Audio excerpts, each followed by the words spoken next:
¿Cómo le va? Buenas noches. Esto es Redacción Abierta, día lunes, con el diario del lunes, como no podía ser de otra manera, el espacio de Perfil Córdoba y punto a punto para repasar toda la actualidad. Rápidamente le echamos un vistazo a lo que ha sido el diario de ayer en Perfil Córdoba, que tiene que ver con títulos más que importantes, sobre todo vinculados a cómo se definía en Córdoba la elección.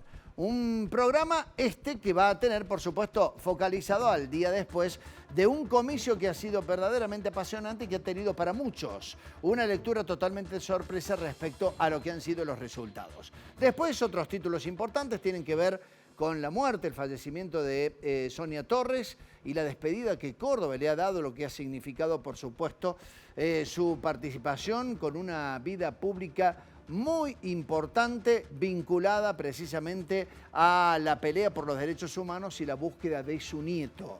También otros títulos destacados, como lo que espera la justicia de Córdoba de la gestión o del gobierno de Martín Yarlora y el armado que Yarlora y Schiaretti están haciendo de cara al futuro para el cordobesismo a nivel nacional, y que a partir de la elección que hizo Juan Schiaretti ha tenido una proyección verdaderamente importante. Bueno, de todos estos temas y fundamentalmente la lectura del día posterior a las elecciones en Córdoba y a nivel nacional, comenzamos con el diario del lunes.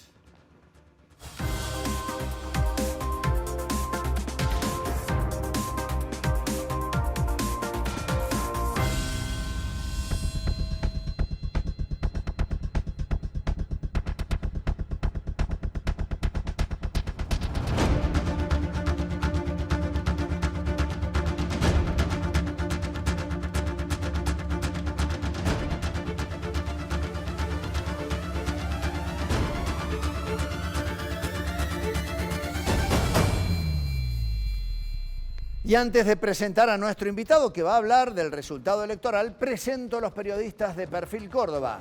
Diego Caniglia, María Esther Romero y José Busaniche, bienvenidos y buenas noches. ¿Cómo les va? Hola, Julio. Hola, Julio, ¿cómo estás? ¿Bien? Muy buenas noches. ¿Quién ganó la apuesta por la elección de ayer? Creo que quedó vacante, ¿no? Quedó vacante. Sí, quedó vacante. Nadie acertó el primer puesto. Nadie tenía la bola de cristal. Mucha gente creo que acertó el balotaje. Claro. La gran mayoría, pero no el sí. primer puesto. El balotaje al menos estaba dentro de los bueno, planes. sin embargo Ni la había... diferencia, ¿eh? No. Porque se decía balotaje poniéndolo primero Milei, pero Claro. no una diferencia tan grande. Bueno, los principales analistas habían dicho que Javier Milei no tenía techo en esta elección. Creo que es lo que compartían absolutamente todos, ¿no? Sí, definitivamente eso. Y bueno, ahora lo vamos a analizar con nuestro primer invitado. A mí me parece que desde anoche hasta hoy, teniendo en cuenta ya todo lo que se analizó, hay que empezar a ver si los dos candidatos se desperfilan mucho o no tanto. Me parece que con el discurso de ayer de Javier Milei, saludándolo, felicitándolo a Jorge Macri y a Frigerio, y hoy en una entrevista diciendo que sumaría eventualmente a Bullrich, me parece que eso confunde un poco al votante de Milei. Da la sensación de que ese desperfilamiento que decís ya empezó ayer, ¿no? En el mismo discurso que dio Milei. Exactamente, Sí. por eso te digo, felicitándolo a Frigerio. La verdad que fue raro. Bueno. Pero de todas maneras lo vamos a analizar, pero por ahora Massa no ha dicho prácticamente nada y hay que seguir atentos a todo lo que va a ser esta campaña. Todos están esperando a ver cómo anuncia ese gobierno de unidad que había, en todo caso, convocado Sergio Massa días antes de las elecciones. Pero estamos con Norman Berra, analista de opinión pública, para conocer, bueno, en la voz de un especialista, cómo se lee la elección de ayer. Norman, bienvenido, buenas noches. ¿Cómo estás? ¿Cómo estás, Jorge? ¿Panel, todo bien? Sí, todo bien. Bueno, ¿qué pasa en este día posterior a los comicios? Bueno, primer dato, durante la semana de veda de encuesta, que fue la semana pasada, ya había varias mediciones que lo ponían a Massa arriba. Atlas Intel fue la que más se acercó a la diferencia, una consultora internacional que ha hecho varias mediciones. Es cierto que los dio a los dos con un piso más bajo, pero ya le ha dado una ventaja de 4 o 5 puntos más arriba, que no se distanció mucho de los casi 7 que saca. Y había dos mediciones, una de proyección y una de Cristian Boutier, que también lo ponían arriba a Massa, no si bien por cifras más chicas. Es cierto que en el promedio no era la elección que se esperaba, pero sí había una hipótesis del CELAC, que fue la que mejor anticipó la PASO, ya lo había anticipado en mayo, lo había puesto primero a Milei, donde ellos hicieron una proyección de recuperación de votos sobre la base de la hipótesis de que el peronismo iba a recuperar muchos votos que había votado al Frente de Todo en 2019 y que no había votado en la PASO 2023, y ahí le dio un escenario de 36, que no es muy distinto al 36,7 que saca. O sea, es sorpresivo, pero hasta por ahí nomás, ¿no? La elección. Es decir, era medianamente esperado. Era esperado por lo menos en algunas mediciones, no en todas. En todas. Ajá. Bien. Sí, particularmente, Norman, por esto de que se esperaba, o muchos vaticinaban un Massa Milei o Milei Massa, mejor dicho, en ese orden, ¿no? Milei con Massa en el balotaje. Recién al último apareció Massa primero. Exactamente, es tal cual. Bueno, y se hablaba de muchos indecisos.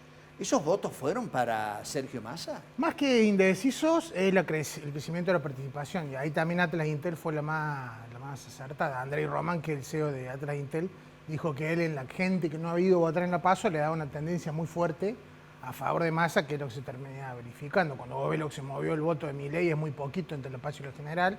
El de Juntos por el Cambio, considerado la sumatoria de Burri y Malarreta, también se mueve muy poco, casi nada. Y el de Massa claramente fue el que más creció, que centralmente serían votos peronistas o panperonistas que votaron al 48,24% del 2019, ¿no? Que una masa electoral muy fuerte. Si vos la comparas contra lo que saca, no en valores absolutos, sino en valores relativos, todavía la performance de Massa está 10 puntos abajo de la victoria de Alberto Fernández en 2019. Claro. ¿no? Norman, la pregunta del millón ahora es, bueno, ¿cómo se descomponen los votos de Schiaretti? De Breitman podemos pensar que van para Massa, pero ¿cómo se descomponen los votos de Schiaretti? Y sobre todo, ¿cómo se descomponen los votos de Bullrich, que también tenían encapsulados los votos de Rodríguez Larreta? ¿Cómo se descomponen en las dos vertientes que quedan ahora, ¿no? Bueno, muy buena pregunta. Acá hay dos análisis. Primero, el voto de Schiaretti es claramente un voto que creció a costa de Juntos por el Cambio. En 2019 no había candidato cordobesista y Macri saca el 60%, lo duplica. Alberto Fernández saca el 30%, estamos hablando de la primera vuelta. Ahí te está marcando un techo de cuánto podría crecer Massa, y si Massa pasa el casi 15 que saca al 30, es una elección tremenda. Muy difícilmente pueda crecer por arriba de ese 30, yo diría que ese 30 marca un techo. Pero es cierto que la distribución del voto de Schiaretti es clave, pues son casi 7 puntos. Claro, 6,8, ¿no? Electorales, ¿no? Son 6,7. Estamos hablando ahí de un voto que es una mezcla de voto peronista cordobesista, donde hay un componente de la sotista que es el más permeable y sin duda Massa. No olvidemos que en 2015 una era la suma de Massa y de la Sota. De la Sota gana con mucha autoridad en la provincia de Córdoba, algo que no pudo lograr Schiaretti, aunque hizo una buena elección. Y después Massa se lleva la mayoría de los votos nacionales de la Sota y una buena parte de los votos locales. Esos son los votos que va a ir centralmente a buscar seguramente Unión por la Patria hoy. Y el otro análisis es el crecimiento de la participación electoral, porque lo que sucede con los balotajes es que ya no se resuelven solamente con la transferencia de los votos que fueron, sino que es una elección nueva, donde hay que realmente barajar y dar de nuevo. Y la historia de los balotajes, no solo en Argentina, sino en Latinoamérica, te da que son muy competitivos. De hecho, cuando vos tenés diferencia entre el primero y el segundo, que son menores a 5 puntos, el balotaje es fácilmente reversible. Hoy tenemos entre Massa y Milei una diferencia que es casi de 7, está más cerca del 5 que del 10, pero le pone un desafío fuerte a Milei, porque como dijeron muy bien ustedes, de golpe está teniendo que recalcular todo el discurso de campaña que venía haciendo, y eso te juega en contra. Cuando vos sostenés un hilo relativamente coherente durante toda la campaña, es más fácil construir lo que los especialistas decimos la coalición ganadora, ¿no? Bien. Ahora, para no irnos del foco de la pregunta, que era, vamos a ver algunos números. Ese 6,7 de Schiaretti, ¿qué pensás? ¿Es un 70-30 a favor de Massa?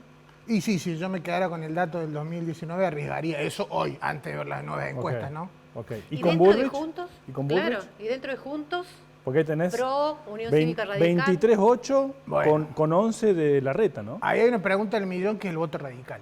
Sí. Claro. Ya hay una hipótesis que le instaló Milei de forma bastante destemplada, la de la tradición radical. Eso habría que confirmarlo con lo que los especialistas llamamos el forense electoral, que cuando vos mirás el mapeo y realmente ves, che, hubo traición, hubo deslealtad, trabajaron su boleta de intendente en Buenos Aires y no lograron la boleta presidencial, es un análisis que todavía es prematuro hacerlo. Ahí tenemos el componente del voto radical, claramente un voto radical que tiene una cierta permeabilidad hacia Massa. Digo, Milei ha destratado mucho a los radicales, y antes de Milei lo destrató Burri y antes de Milei lo destrató Macri, ¿no?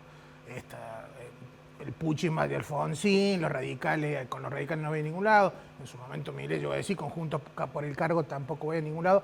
Ahí hay una cantera donde uno a priori diría, no es muy sencillo que Massa reclute una gran masa de votantes, pero algún votito puede rascar, ¿no? ¿Y cuántos son los radicales hoy? ¿Cuánto es el universo en términos de puntos porcentuales electorales? ¿Nacionales? Es una pregunta tremenda. Bueno, la última vez que el radicalismo midió eso fue en 2015, post-convención de Gualeguaychú. Si no recuerdo mal, Macri saca el 24 en la PASO, Ernesto Sanz saca 4 o 5 puntos y Carrió arranca otros 3.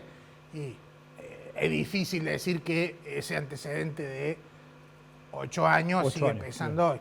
Si yo te digo, y a ojímetro estaríamos hablando entre 5 y 8 puntos electorales hoy, pero te estoy contestando más con hipótesis que con datos, ¿no? Norman, el techo de Milei de votos propios, ¿es este que vimos? Porque fue casi un voto calcado de PASO y de General. Sí. Milei tiene el piso muy cerca del techo, ese es su principal problema. El otro problema es lo que ya dijimos, los barquinazos de campaña, que es el mismo problema que tenía Bullrich. Bullrich gana al mejor candidato de Juntos por el Cambio para una general, porque justamente la elección de La Paso no llegaba a ser una general. El problema ahora es, ¿y los volantazos? Porque el que menos volantea es el que tiene más chance de ganar. Y si vos, como le pasó a Bullrich, una semana sos Kovadlov y la otra semana son las cárceles de Bukele, y si hasta ayer era la anticasta y ahora terminemos con el kirchnerismo, que es el discurso de la candidata que quedó tercera, ahí hay un problema. No digo sea un problema de difícil solución o de imposible solución, ni que Milei esté con la elección perdida. Es una elección nueva, hay que volver a medir, pero sin duda el cross en la mandíbula ayer se sintió fuerte, no era el resultado esperado para Milei, no necesariamente porque esperara ganar en primera vuelta, pero de mínima quedar como la primera minoría electoral, ¿no? Y repite la elección de hace un mes. Una última pregunta.